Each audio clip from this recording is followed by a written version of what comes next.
Thank you for joining us today.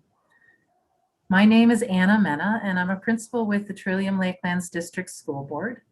Joining us today are Jennifer Vieira, who is a practicing principal with the Dufferin-Peel Catholic District School Board, and Dr. Christine Suurtamm, who is a lead researcher with the New Math Ontario curriculum. Behind the scenes, we have Luciana Cardarelli, who is with the Catholic Principals Council, and Brad Harris with the Ontario Principals Council. So thank you for joining us. I don't know about you, but we've all had a very busy day today, and it speaks a lot to your dedication that you are here to learn about the math curriculum after a full day of work. And it has turned out to be a very busy school year. So thank you. It just speaks to the dedication that you have for your staff, for learning, and for the students that you serve. I'd just like to point out one piece before we begin. At the bottom of the screen, there is the option to have closed captioning. Simply click on the button, and then it will print the words on your screen when we're speaking.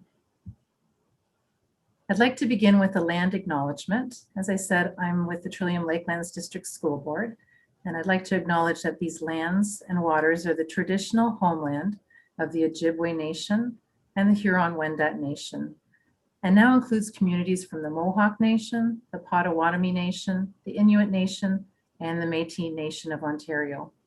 Under the One Dish with One Spoon Treaty, the Haudenosaunee Confederacy and the Anishinaabe peoples, they agreed to share and care for this territory for the benefit of future generations. I'd like to acknowledge their stewardship through the ages. And as a personal connection, I added this photo, and you can see some cross-country ski trails in the snow. It was a childhood pleasure that I enjoyed with my father growing up. Every Sunday, we'd go and cross-country ski in some different backwoods. And it's something that I've rediscovered with COVID with a neighbor. Please take a moment now to acknowledge the traditional territory that you are situated on.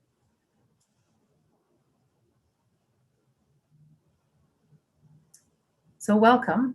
Today, it's our Professional Learning Network, and we are going to take a look at high-impact instructional practices in mathematics. Thank you.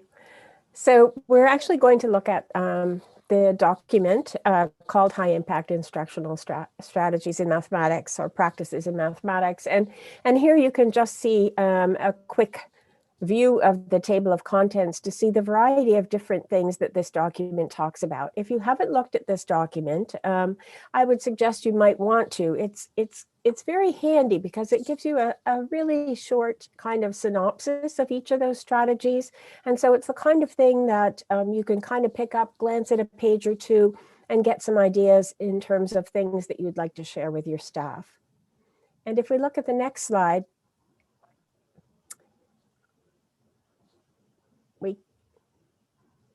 we can see that what we're going to be focusing on today are problem-solving tasks and experiences, as well as looking at tools and representations. And so we're going to move forward with looking at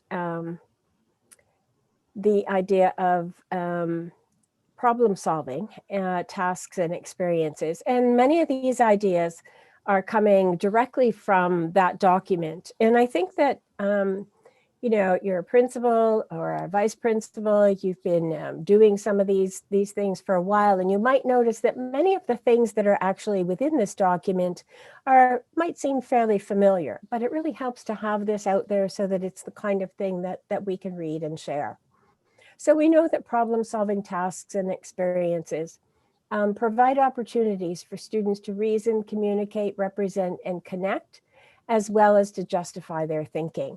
We also know that these kinds of tasks provide multiple entry points and allow for a variety of solution strategies.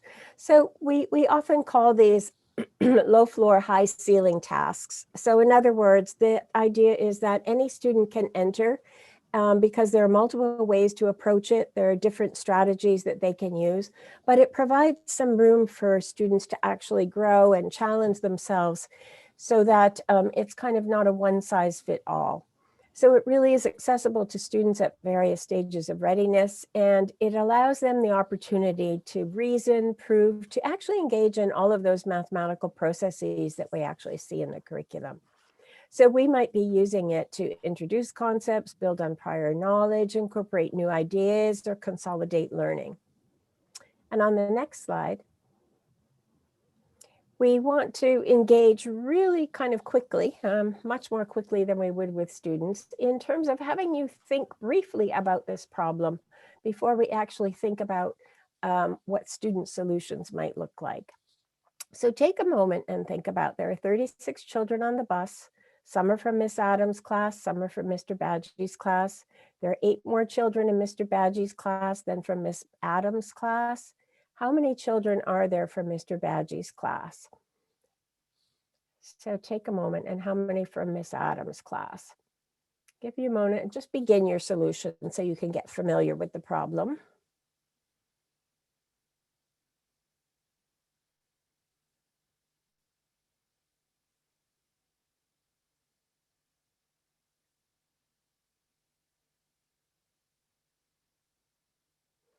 And we're really looking at how might a primary school student approach it.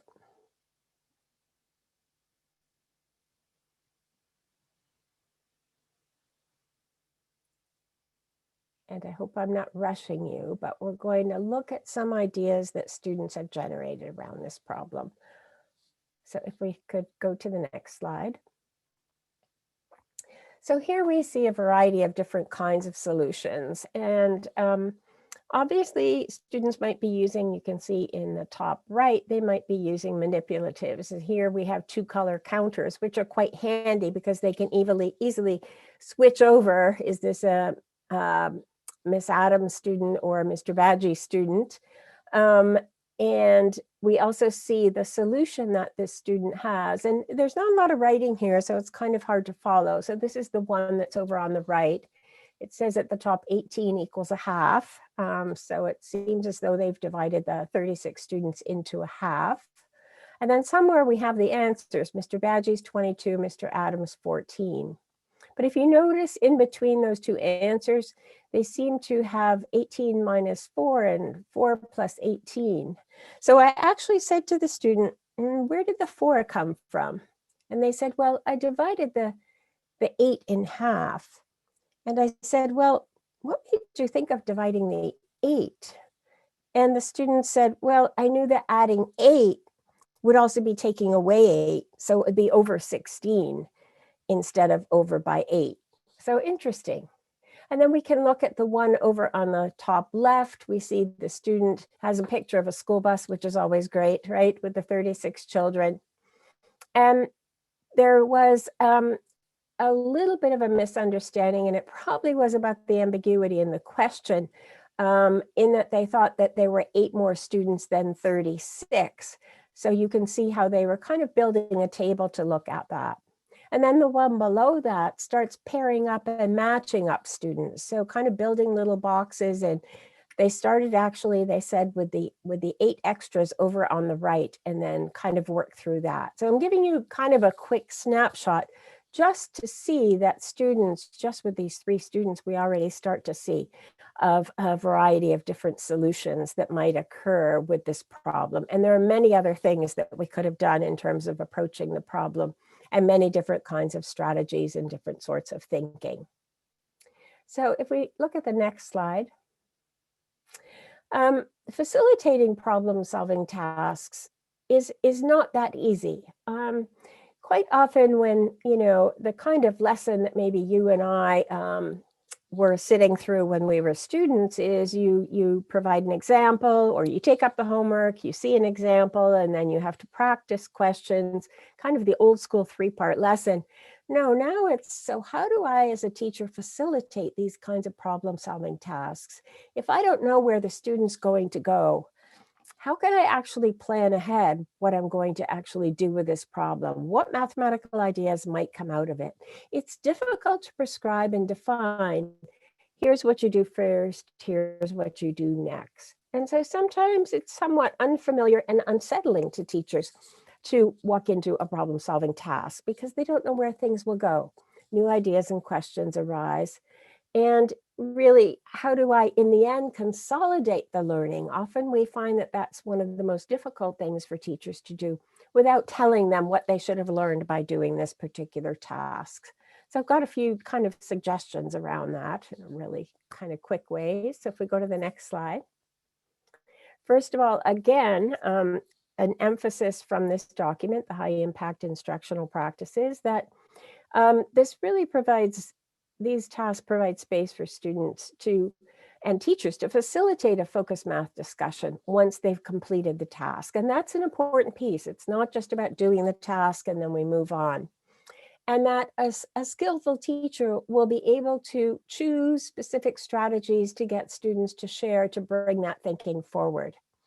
And here again in this document, they talk about when educators anticipate what might emerge.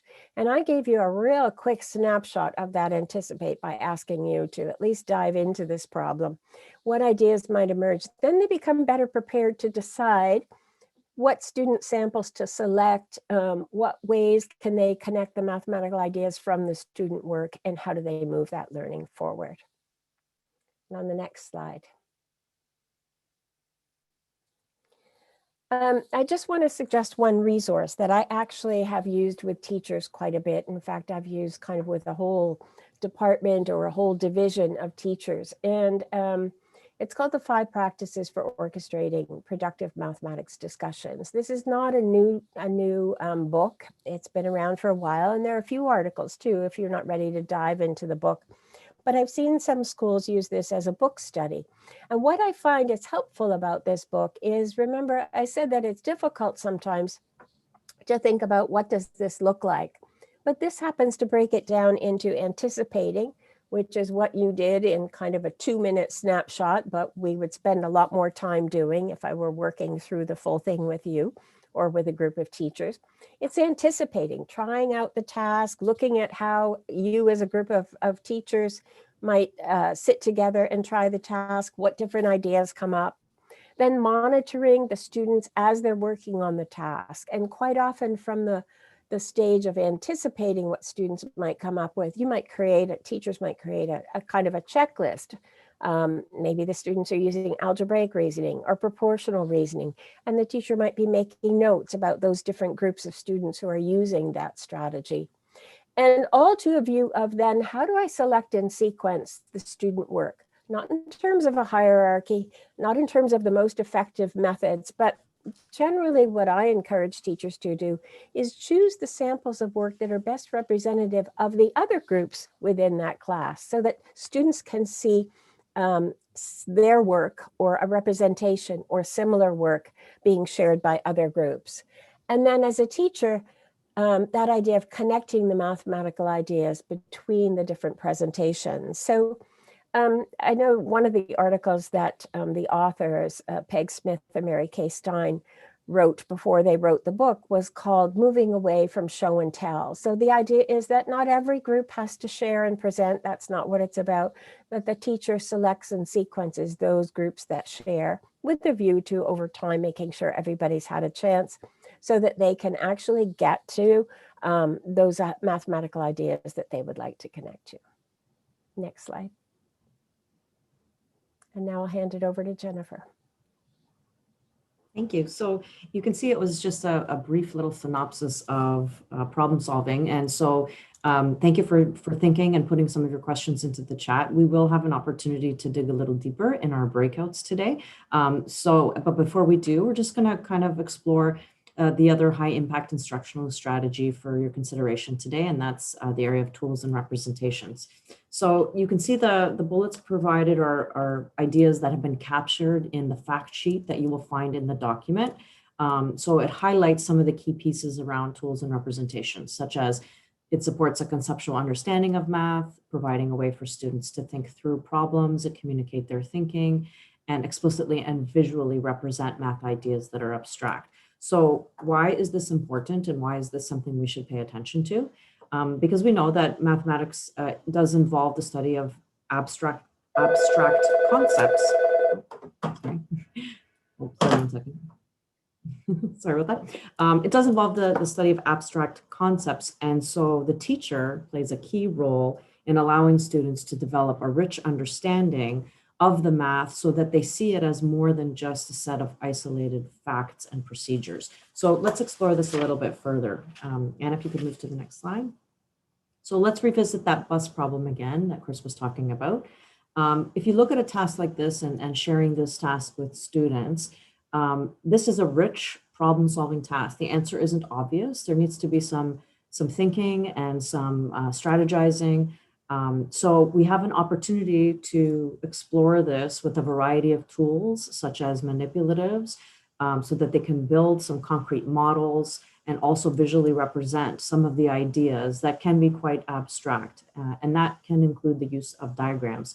So this allows students to, again, make more sense of the mathematical ideas because it allows them a concrete visual to think through problems. And again, that's where we develop that stronger depth and understanding. So a classroom that supports this, as you're thinking about walkthroughs in classrooms at your school, will have a variety of tools. These are tools that are easily accessible, easily available to students in the classroom so that it allows them to select and make decisions about which tool might work here and which tool would not be as appropriate, as opposed to being given the tool that would best, as a teacher, we believe might best fit. So these tools and visuals are all important for students, but this for all students, not just our struggling students. So there is a misconception that sometimes it's those students who are struggling, who are having difficulty with attaining a concept, and that they're the ones who should be accessing manipulatives. But in actuality, it's important. All new math concepts develop from a very concrete phase. So this is an important component when introducing a new math topic for all students. Next slide. So again, just a paragraph that we've pulled out from the fact sheet. And think about using some of these short little paragraphs to provoke a conversation with your teachers, to maybe put on the slide and have them think about what this means to them in their own classrooms. But this paragraph here definitely speaks to the importance of a math talk community and the math talk community being key in allowing students to communicate their thinking. So a quote from the document, I'm going to read to you, says that since that mathematical ideas are not in the representations themselves, but rather in students thinking about mathematics, that is the connection that's key in terms of how do we fit this into the context of problem solving? Why is it important to embed it in a math talk community? And I think this paragraph describes it nicely. So just to summarize, the tools and representations, highly evidence-based, support students to clarify their ideas and express them more thoroughly and more precisely. So when sharing their thinking and hearing multiple perspectives, listening to other students present their work, again, this will allow them to build a deeper understanding of the math. And again, just see the math about in a way that's deeper than just following a set of rules, for example. And finally, on the next slide, we just wanted to bring your attention to a useful resource.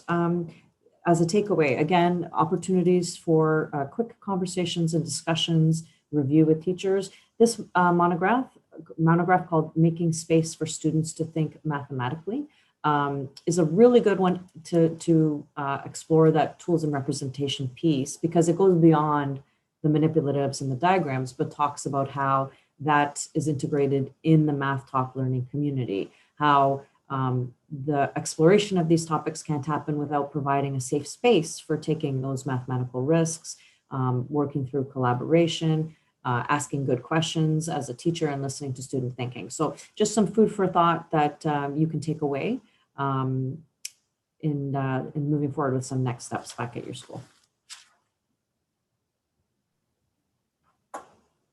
Thank you, Jennifer and Christine. So this next part is all about you, our participants. We are going to invite you to join us in a chat room, and we are going to explore 3 questions. And Brad is going to put those questions in the chat so that we can follow it into the chat room. And we look forward to hearing, having a really rich discussion with you in around these breakout questions. So just hang tight and we will meet you on the other side in a breakout room.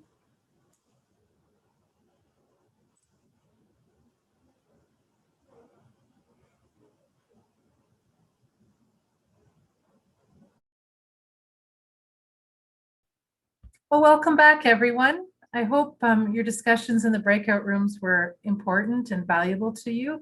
And if you don't mind, just as my good friend used to tell me, as long as you pick up one thing from a workshop or conference you go to, you're golden. So since all of you have had a front row seat today, please take a minute just to type into the chat one thing that you've taken from today's conversations or presentation.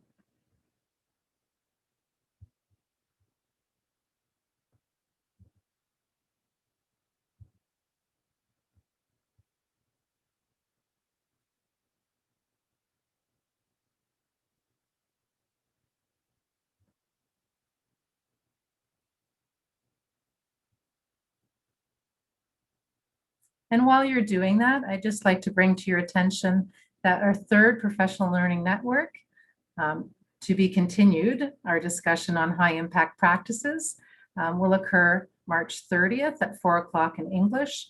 And then we also have un version en français le 25 mars à 15 heures. And we hope that you join us then and bring a friend, because it's always helpful to learn with a friend. What you'll find on this page here is a link to our mathematical resources that we've organized by themes. Please note that it is a growing document and we continue to add to it as our understanding and our knowledge and research grows. So this would be helpful for you as a principal or a vice principal or curriculum leader. And then finally, if you need to contact us or would like to contact us, are you good now? Perfect. Thank you.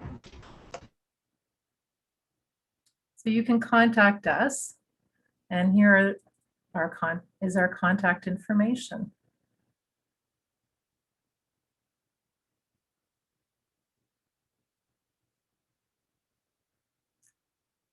All participants today will receive a recording of today's session, so feel free to look at it and use it with your staff or any professional learning network teams that you work with.